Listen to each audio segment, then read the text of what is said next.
ఇవాళ మీనాక్షి నటరాజన్ 1-to-1 సమావేశం నిర్వహించబోతున్నారు. 20 మంది డీసీసీ అధ్యక్షుల పనితీరుపై మీనాక్షి సమీక్షించబోతున్నారు.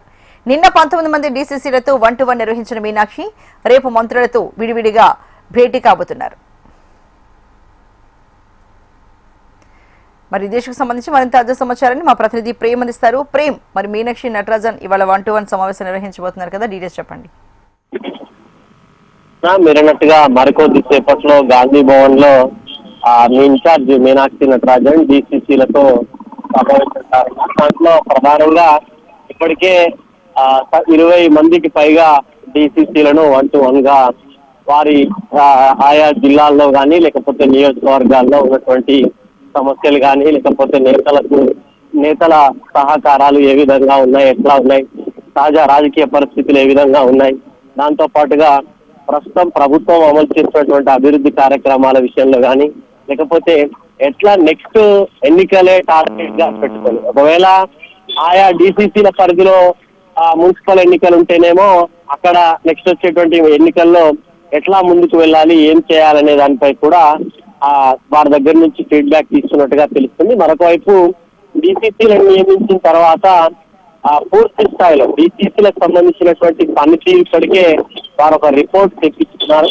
ఆ రిపోర్ట్ కు సంబంధించి ఆయా డీసీసీలు ఆయా జిల్లాల్లో చేస్తున్నటువంటి కార్యక్రమాలు కానీ లేకపోతే వీరు తీసుకున్నటువంటి సర్వే ద్వారా వీరు తీసుకున్నటువంటి ఫీడ్బ్యాక్ ద్వారా వచ్చినటువంటి డీసీసీల పనితీరు బాగుంటేనేమో మీ పనితీరు బాగుందని ఆ డీసీసీలకు చెప్పడం, ఒకవేళ ఆ కార్యక్రమాలు తీసుకోవడంలోనో లేకపోతే నేతలను సమన్వయం చేసుకోవడంలో కొంత ఏమైనా ఇబ్బందులు ఎదురైతే వారికి వారించడం, చెప్పడం, భవిష్యత్తులో ఇలాంటి పరిణామాలు మళ్ళీ చోటు చేసుకోకూడదు, కలిసి ముందుకు వెళ్లాలనేటువంటి ఈ సూచనలు కూడా ఇన్ఛార్జ్ డీసీసీలకు చేస్తున్నట్టుగా తెలుస్తుంది. ఇక ముఖ్యంగా ఆ మంత్రులకు సంబంధించి ప్రధానంగా మేజర్ గా ఉన్నటువంటి చాలా మంది డీసీసీలంతా కూడా మంత్రులు స్థానికంగా ఉన్నటువంటి కొంతమంది ఎమ్మెల్యేలపై ఫిర్యాదు చేసినట్టుగా తెలుస్తుంది. ఎందుకంటే మెజార్టీ మంత్రులు జిల్లాలకు వెళ్ళినప్పుడు డీసీసీలకు సమాచారం ఇవ్వకపోవడం, ఆ డీసీసీల నుంచి ఎమ్మెల్యేలు కూడా తీసుకునేటువంటి పార్టీ కార్యక్రమాల సందర్భంలో కానీ లేకపోతే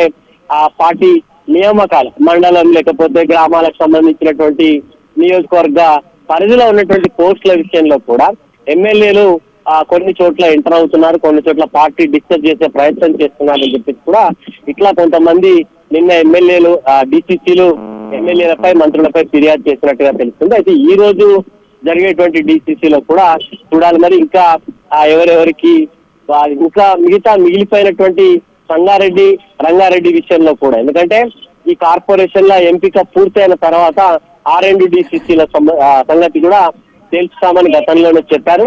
చూడాలి మరి ఇప్పుడు ఈ కార్పొరేషన్ చైర్మన్లకు సంబంధించి రేపు ఇప్పుడు ఎంపీలు, రాజ్యసభ సభ్యులు, ఎమ్మెల్యేలకు డీసీసీలతో అయిపోతుంది.